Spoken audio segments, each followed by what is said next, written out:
Sonlight is a type of curriculum that is open and go and very user friendly and has so many fantastic reviews of it. Can you make mistakes with it? Yes. I'm going to help you today to avoid these really big mistakes when using Sonlight Curriculum.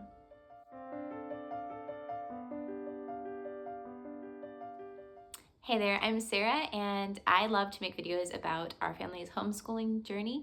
We are a bilingual and multicultural family coming from Brazil and America and living in Asia, and so we love to make content about that. If anything in homeschooling or in bilingual family life interests you, then go ahead and subscribe and join the channel. Today I'm sharing with you the mistakes that I have committed myself, or also that I have seen made when using Sonlight Curriculum, in the hopes of sparing you from making these mistakes so that you can have the best experience possible with this curriculum. I'm not going to mess around in this, so let's jump right in. The first mistake is to read everything aloud. And as much as Sonlight is a read aloud curriculum, it is a literature-based curriculum. You don't have to read everything aloud. I know in my experience as a mom using this with my young boys, they are at a stage where we absolutely have to read everything aloud. They're not reading on their own very well yet.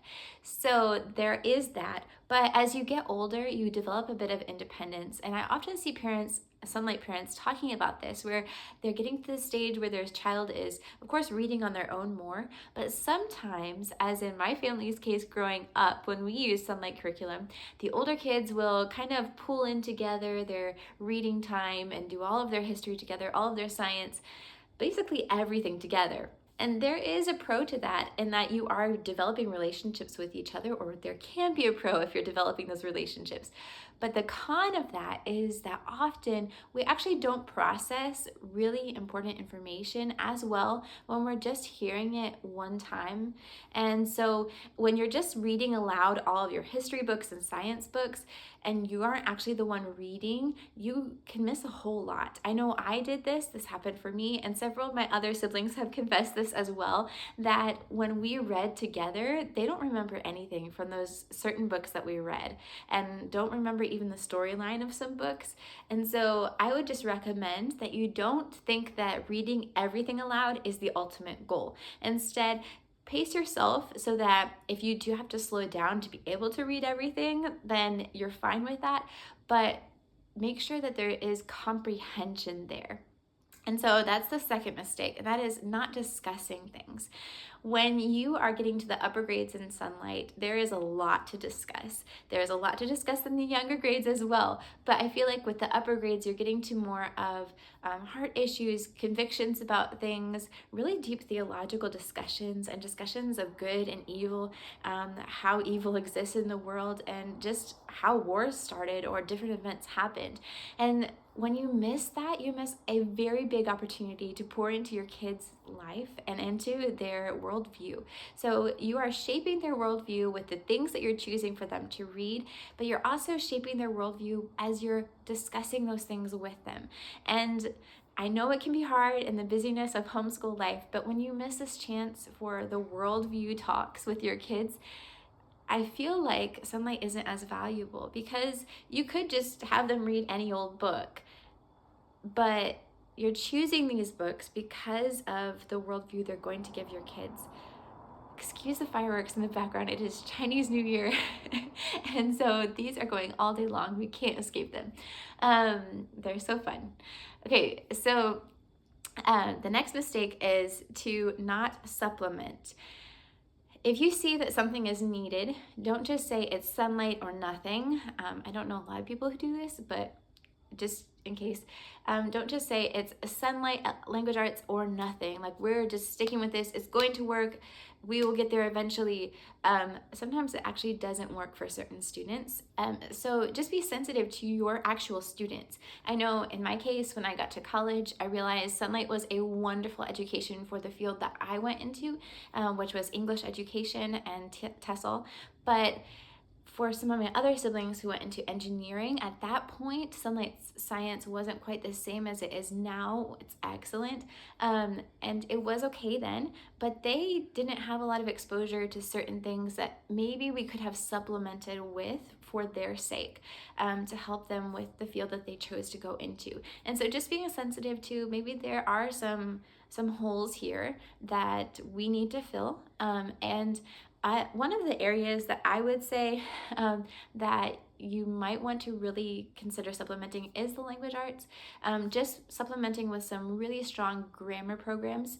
The language arts has a really strong writing component, and in the past, this is my experience based on the past with elementary and middle school. There was dictation. So we had these dictation assignments, and that was wonderful for learning how to listen carefully to what someone's saying. But you don't actually learn some of the technical parts of grammar and of punctuation just by doing dictation. So I would really suggest using programs like The Logic of English that have a really strong, straightforward instruction about these topics. Okay, speaking of not using something, don't forget to use the maps. This is Sonlight's geography. The books are there. They are telling you about different regions of the world. And I think that's probably one of the most important parts of geography, is actually learning about the cultures and the places. But you actually need to know where those places are as well. And so don't forget to use the maps that are in the instructor's guide. Those are valuable. Another mistake, assuming that your children or students have the background knowledge required to make sense of the literature. If you live outside of the US, this might be especially true. You might need to schedule some field trips, other readings, other activities, some talks with some people, lectures, etc., for helping your child to grasp what is being taught in a book, all of the things that are culturally understood. Not paying attention to transcript or graduation requirements is a huge mistake. If you are teaching the same core to several students of various ages, which is a wonderful feature of Sonlight, some of them might be covering high school material too early for state or national transcript requirements. This was the predicament of some of my younger siblings who joined me for some high school courses when they were still in middle school. Not using literature guides. The literature questions in the guides that Sonlight provides are great. Sometimes they are a little too detailed and reliant on speaking, however. So I recommend adding in some graphic organizers, other manipulative resources, word walls, comprehension guides. I will link some of my favorite resources on Teachers Pay Teachers below in the description box. You can also check out the literature guides from Seven and All, which I will link as well. Not pulling out the important points to remember. There is a ton of information available through the book Sonlight chooses. Sometimes it can be difficult, especially for very young children, to pull out the most important bits of information from the text, especially if it's being read aloud to them. Honing down on a few key facts from each book or chapter can be super helpful and really get to the point of why you're reading that book. Another mistake to avoid is powering through or actually skipping material. So we get this concept of we have to finish something, and that is very important. It's an important skill.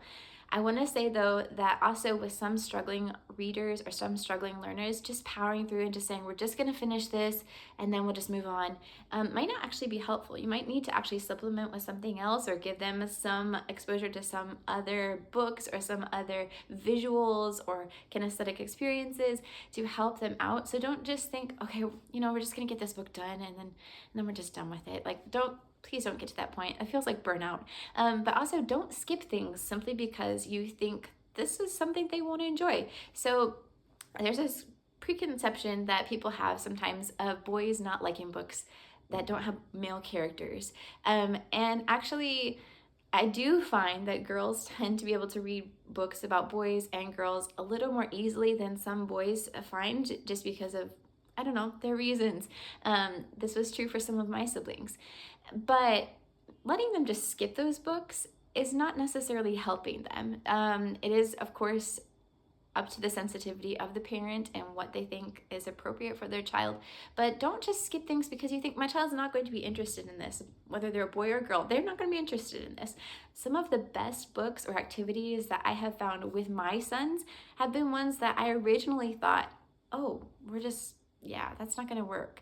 So giving it a try at least, and trying to stick through things, starting something and finishing it, finishing what you start, is really an important skill to learn. And so I'm not saying that you should let your kids just stop reading a book because they're like, yeah, I don't like this, I don't want to power through. There is some character development that happens also through these experiences, but also just, if you feel sense the burnout, maybe taking a break from the book and coming back later, or finding some other way to supplement that book.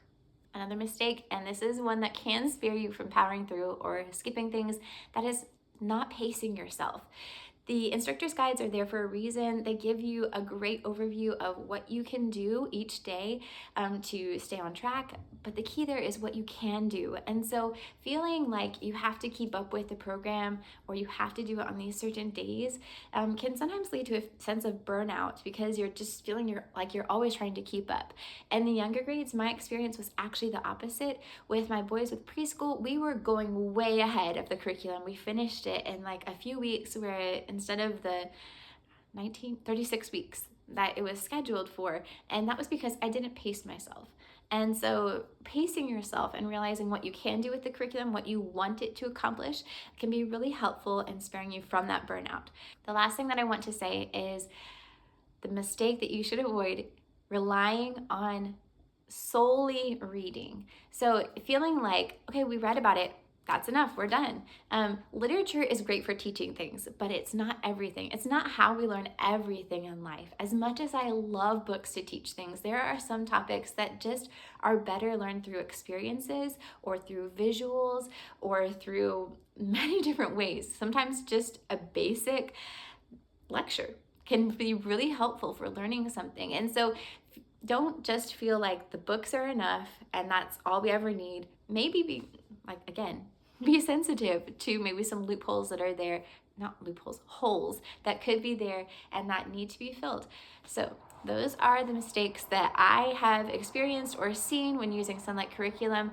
Did I miss any? Leave them in the comments. Tell me about your experience with Sonlight. I love this curriculum. I am not at all bashing it. A lot of these things are just user error. Actually, 100% of them are user error. But hopefully you can be spared those things, and hopefully the firecrackers have not been distracting to you during this video.